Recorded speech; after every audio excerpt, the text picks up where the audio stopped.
Capítulo 6 de Zacarías. Vamos avanzando poquito a poco. Ya sabéis que soy un poco insistente en señalar cómo Zacarías tiene un lenguaje, una forma de expresar las cosas que vamos a ver en otras partes de la Escritura, especialmente Apocalipsis. Que, como hemos dicho otras veces, Apocalipsis es el único libro de la Biblia que yo digo que estuvo escrito por Jesucristo. No es que el Señor Jesús lo escribiera directamente, pero ya sabéis que es la revelación que Dios le dio a Jesucristo, que por medio de su ángel se la da a Juan. Igual que Jeremías no escribía directamente, sino ya sabéis que le dictaba a Baruc, pero decimos Jeremías. Eso quiere decir que el Señor Jesús, en su revelación, está utilizando un lenguaje que Él ya previamente inspiró a sus profetas años atrás. Aquí Zacarías dice que mira y encuentra, o ve, alza sus ojos, mira y ve 4 carros. 4 carros que salían de entre 2 montes, y dice que aquellos montes eran de bronce. Aquí ya tenemos una serie de figuras o alegorías que pueden resultar un poco complejas. ¿Y qué tiene que ver el bronce aquí? El bronce, hay ocasiones en las que vemos que en las Escrituras está asociado a juicio. Por ejemplo, en Levítico 26, cuando Dios avisa al pueblo de Israel de las maldiciones de no obedecer, una de ellas es que la tierra se volvería como bronce. Y luego describe qué significaría eso. Que no produciría su fruto y una serie de cosas y de maldiciones, cuando dice que sería como bronce. Por tanto, yo entiendo que aquí se está refiriendo a juicio. Es decir, estos 4 carros van a llevar involucrado un tipo de juicios. Y dice que entre 2 montes. Miren, hermanos, cuando Dios saca a Israel de Egipto, hay un momento en que los pone entre 2 montes, Gerizim y Ebal, si mal no recuerdo, y uno simbolizaba la vida y otro simbolizaba la maldición. Y Dios le dice, escoge pues la vida para que vivas. He puesto delante de ti la vida y la muerte, elige. Pero hay un momento en que cuando nos empecinamos en una desobediencia sostenida, hay un momento en que ya el Señor no nos permite elegir las consecuencias de cómo va a ser nuestra vida, sino que dice, ya has sembrado bastante, ahora vas a recoger lo sembrado. Y ya lo que nos va a tocar es recoger lo anterior. Podemos elegir las consecuencias de nuestros caminos durante un tiempo. Elegimos la vida o elegimos la muerte. Pero hay un momento que cuando ya se va sembrando en una dirección, ya como que no podemos elegir esas consecuencias. ¿Qué puede significar estos carros? ¿Qué puede significar estos caballos que va a ver aquí Zacarías? Para definirlo, a mí me gustaría ir a otro profeta de los que ya hemos visto, que creo que da una definición de lo que puede tener que ver con esto. Y es el profeta Joel. Vamos al capítulo 2 durante un momentito, para ver si Joel nos puede definir esto. Dice el versículo 1, tocad trompeta en Sión y dad alarma en el monte santo, en mi santo monte. Tiemblen todos los moradores de la tierra. Y ahora dice en qué contexto. Porque viene el día de Jehová, porque está cercano. El día de Yahvé, el día de Jehová, que está profetizado a lo largo de la Escritura, y que es el día en el que Dios dice hasta aquí. Y que Apocalipsis nos revela ese día, y el apóstol Juan fue llevado en espíritu a contemplar las circunstancias asociadas a ese día. Día de tinieblas y de oscuridad, de nube, de sombra, sigue diciendo, como los montes se extienden al alba. Y ahora viene un detalle. Así vendrá un pueblo grande y fuerte. Semejante a él no lo hubo jamás, ni después de él lo habrá en años de muchas generaciones. Es decir, hay un pueblo grande y fuerte Y dice el versículo 4, su aspecto como aspecto de caballos. Y como gente de a caballo correrán. Versículo 5, como estruendo de carros. No sigo leyendo para no alargarme demasiado. Pero fijaos el detalle. Aquí Joel está hablando de un pueblo grande y fuerte que Dios va a utilizar para juzgar y dice que su aspecto es como caballos y como estruendo de carros. Yo entiendo, hermanos, que lo que Zacarías está describiendo con estos 4 carros y caballos son potentados humanos, imperios o asociaciones humanas de algún tipo con mucho poder que va a utilizar para emitir juicios. Dice el versículo 2 de Zacarías, que el primer carro tenía caballos alazanes rojos. El segundo, caballos negros. El tercero, caballos blancos. Y el cuarto, caballos overos. Hay quienes interpretan que estos 4 caballos están simbolizando o están mostrando 4 poderes que Dios utilizó para juzgar al pueblo de Judá, para cautivarlos o dispersarlos, y que tendrían que ver con Babilonia, con Persia, con Grecia y con Edom, que tiene que ver con Roma e incluso el islamismo, que a veces se vinculan juntos y no tenemos tiempo ahora mismo de explicar por qué. Ahora, ¿solamente está simbolizando eso? Y yo pienso que no. Y yo creo que lo que Zacarías profetiza tiene que ver con el pueblo de Judá, pero al mismo tiempo es una profecía que tiene un cumplimiento mayor al final de los tiempos. Y que tiene que ver con la vinculación de la profecía que hay en Apocalipsis con los famosos jinetes del Apocalipsis. Y que no son solamente para el pueblo de Judá, sino para la tierra. Ahora, hemos visto que Joel describe un pueblo grande y fuerte como aspecto de caballo y como estruendo de carros. Pero es que resulta que aquí Zacarías, cuando sigue explicando este tema, dice que son los 4 vientos de los cielos que salen después de presentarse delante del Señor de toda la tierra. Y curiosamente, la palabra 4 vientos aquí, en hebreo, he estado mirando en el diccionario y en interlineales, y es ruaj. Los 4 espíritus. Entonces, ¿en qué quedamos? ¿En qué quedamos? ¿Estos carros con caballos son potentados o potestades humanas que Dios utilice para emitir juicios? ¿O son espíritus, digamos, sobrenaturales que Dios va a utilizar para emitir esos juicios? ¿Es una cosa o la otra? O quizás las dos. ¿Recordáis, hermanos, que, por poner algún ejemplo, hemos hablado en alguna ocasión que las cosas que ocurren en el plano terrenal tienen correlación con las que ocurren en el plano celestial y que nosotros no vemos? Y ese tipo de correlación muchas veces no obedece a nuestra lógica y a nuestra manera de entender las cosas. Por ejemplo, en Primera de Reyes 22:20 vemos que en el plano celestial dice Dios, ¿quién va a inducir?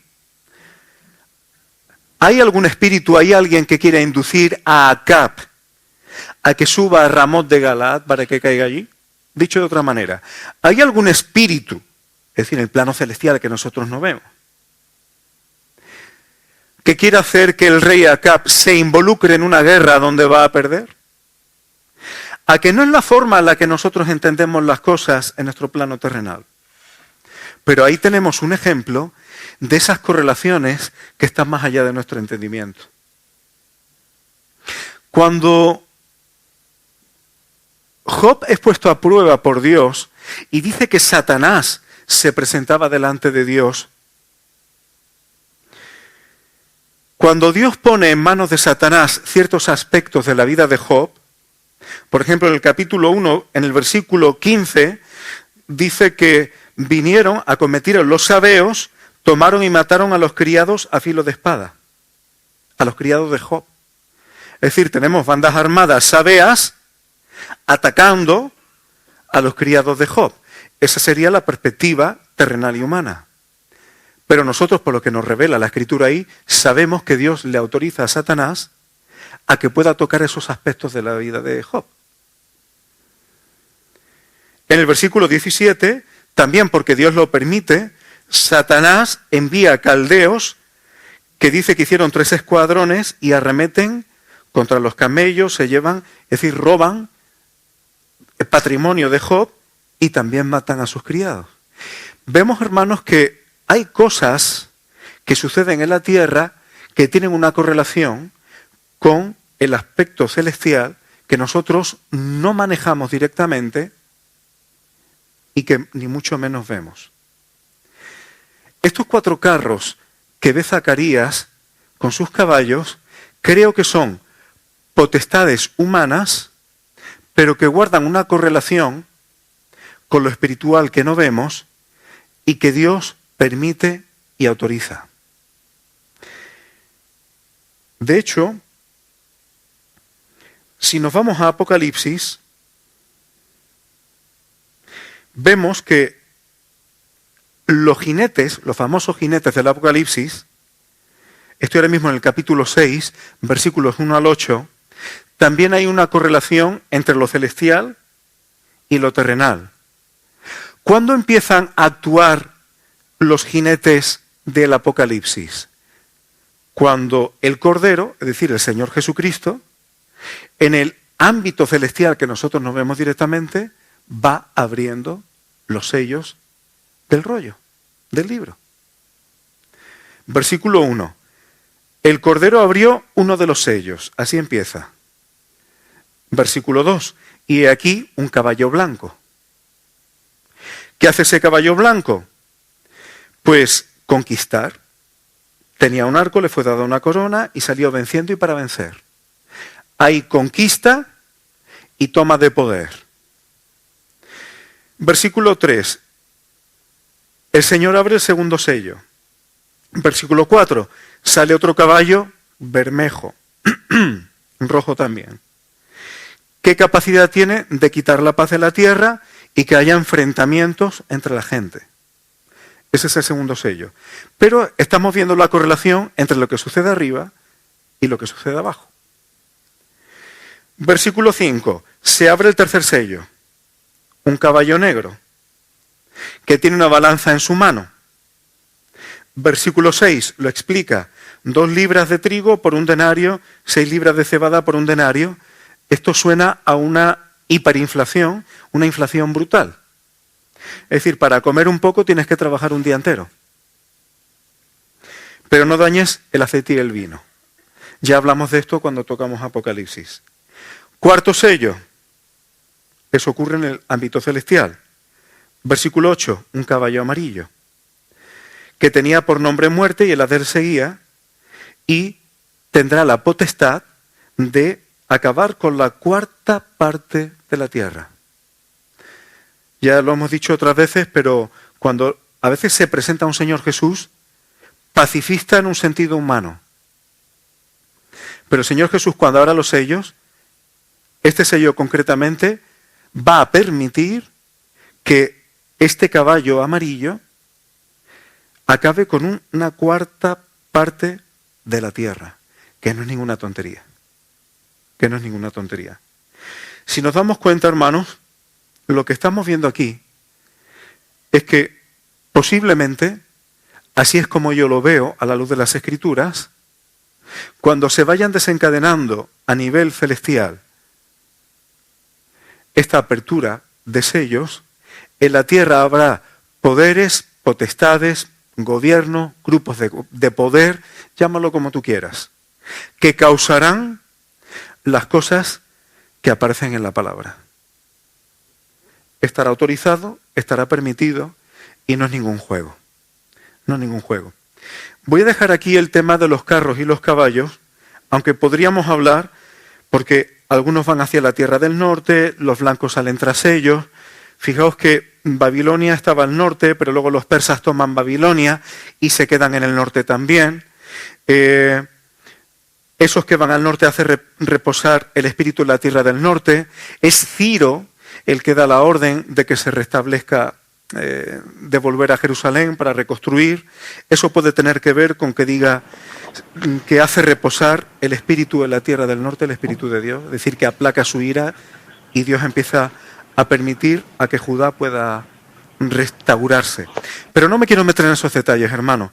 Prefiero, el tiempo que me queda, ir a lo que sigue en este capítulo. Son capítulos que no son fáciles, obviamente. Zacarías capítulo 6, del 10 al 15, dice: toma de los del cautiverio a Heldai, a Tobías y a Jedaías. Estos son personas que vuelven de Babilonia, es decir, han vuelto del cautiverio. Irás tú en aquel día y entrarás en la casa de Josías, hijo de Sofonías. Y dice: tomarás pues plata, oro y harás corona y las pondrás en la cabeza del sumo sacerdote Josué, hijo de Josadac. Aquí tenemos, fijaos que ya Zacarías ha hablado antes de personas que serían simbólicas. Aquí vamos a tener una figura de estas personas que van a simbolizar el lugar de Cristo en términos mayúsculas, en términos con mayúsculas, como vamos a ver. Ya sabéis que Josué, lo hemos comentado, en hebreo es el mismo nombre que Jesús. Digamos que Jesús es una especie de contracción del nombre Josué, pero sería el mismo nombre prácticamente. Dice: y le hablarás diciendo, versículo 12, he aquí el varón cuyo nombre es el renuevo. ¿Quién es el renuevo? En Isaías 53:2 se está profetizando ese renuevo, que es el Señor Jesús, que brotará de sus raíces y edificará el templo de Jehová. Ciertamente, Josué, como sumo sacerdote, va a edificar el templo. Pero hay un cumplimiento de esta profecía mayor. ¿Quién dijo en Mateo 16:18? Sobre esta roca y yo edificaré mi iglesia. El Señor Jesús dijo: yo edificaré mi iglesia. El apóstol Pablo le dice a Timoteo, le dice que tenga mucho cuidado y que tiene que saber cómo conducirse en la casa del Dios viviente.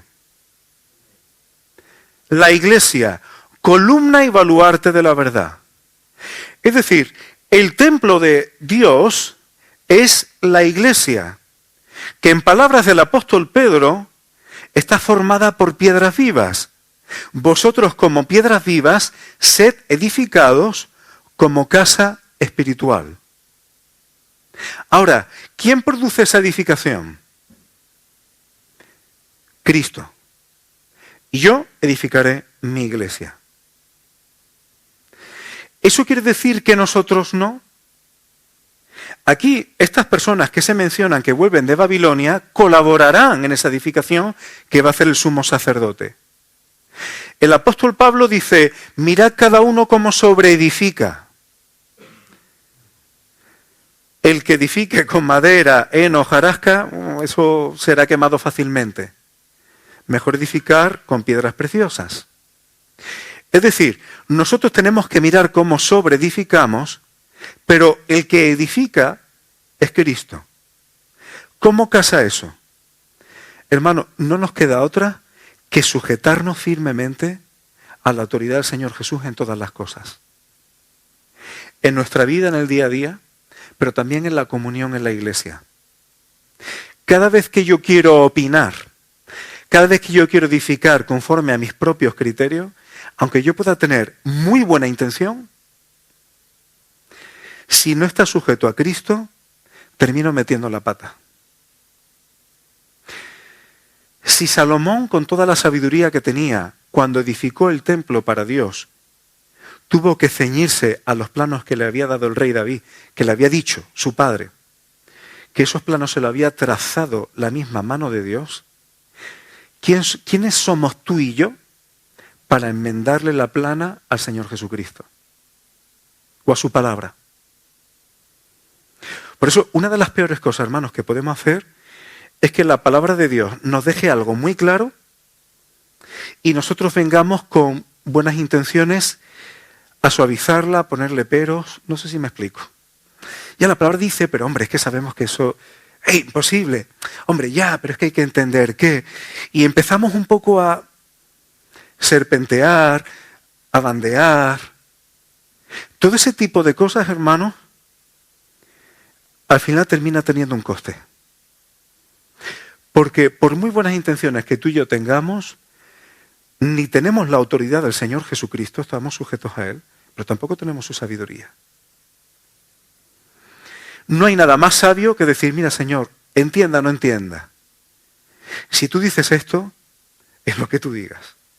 Él es el que edifica. Cuando el Señor edifica, como dice en Mateo 16, 18, las puertas del Hades no prevalecen contra la iglesia. Cuando el Señor no edifica, si edifico yo, cualquier soplo me tira abajo lo que yo haya hecho. Lo que el Señor Jesús hace, prevalece. Lo que está edificado sobre intenciones de hombres, sobre doctrinas de hombres, más tarde o más temprano va a caer. ¿Qué será mejor, hermanos, que hagamos? ¿Edificar en Cristo para que prevalezca la obra? ¿O edificamos sobre buenas intenciones, institucionalismo, religiosidades, que más tarde o más temprano va a caer? ¿No será mejor hacer una obra que permanezca? Qué triste es que la obra que hagamos sufra pérdida o no se sostenga. Ya el Señor Jesús lo dijo. El que oye mi palabra y la hace, lo compararé al hombre sabio que hizo su casa sobre la roca. Si edificamos no sobre su palabra, sino sobre la nuestra, aunque esté llena de buenismos, de supuestas buenas intenciones, de pseudo religiosidad, cuando vengan las tempestades, eso no va a permanecer. Hay que asirse bien al Señor Jesús. Al final no nos queda otra, hermano. Fuimos salvos por fe en el Señor Jesús, pero nuestra forma de caminar, ahora que somos salvos, tiene que ser también en el Señor Jesús.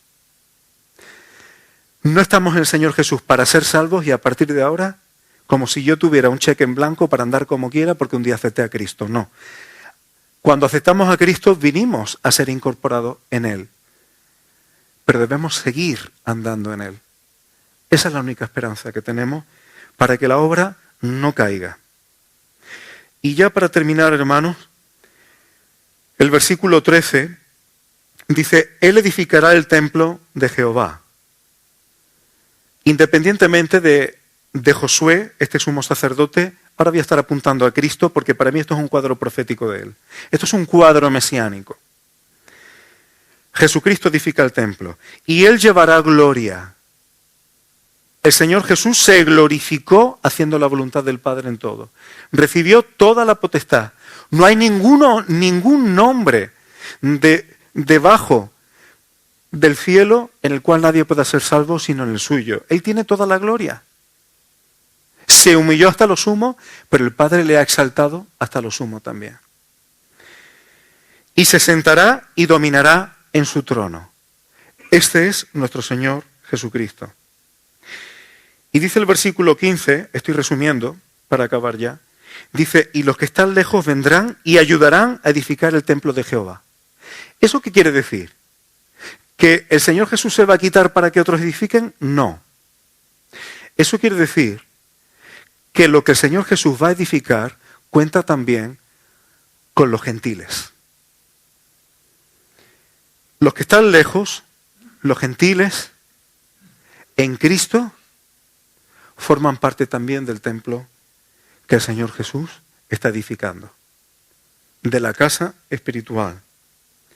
Ahora, un detalle para terminar. Esto sucederá si oyereis obedientes la voz de Jehová vuestro Dios.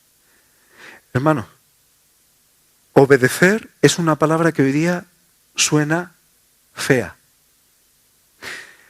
Hoy día se ha conseguido que la palabra obediencia suene represiva y tenga una connotación emocional negativa.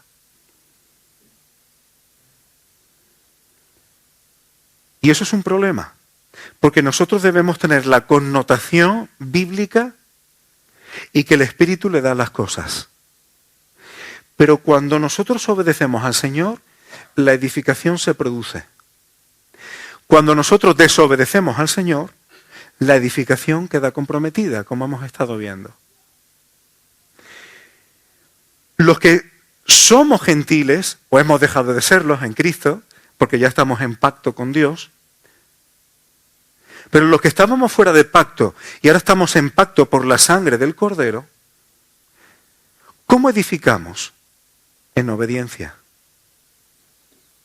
Cuando obedecemos al Padre, cuando obedecemos al Señor Jesucristo y nos sujetamos a Él, eso genera edificación. Los que estábamos lejos y hemos sido hechos cercanos por la sangre de Cristo, ¿cómo podemos edificar? ¿Cómo podemos colaborar con el Señor Jesús en la edificación, en su obra? Si escuchamos su voz y somos obedientes a ella. Ninguno somos tan maduros que no necesitemos obedecer al Señor, porque tengamos criterios por encima. Esto significa humillarse, esto significa confiar en Él. Aun y cuando yo no entiendo las cosas, ninguno somos tan inteligentes, ninguno tenemos una sabiduría superior a la suya. Al final todas las cosas, hermanos, nos llevan a decirle al Señor, Señor, lo que tú digas, confío en ti. Eso es andar por fe. Fuimos salvos por fe, pero ahora tenemos que seguir andando por fe en Él. Pues hermanos, freno aquí. Así que bueno, yo le ruego al Señor que nos dé sabiduría a todos. Son pasajes complicados, para mí también, y no me gusta decir, esto significa esto y punto. No, siempre con humildad. Si mañana yo viera que el Señor me revela o que veo que el Señor me lleva a entender esto de otra manera, yo, hermano, decía esto y estaba equivocado. Hoy por hoy así lo veo en las Escrituras y así lo comparto con vosotros. Que el Señor nos dé la sabiduría de lo alto.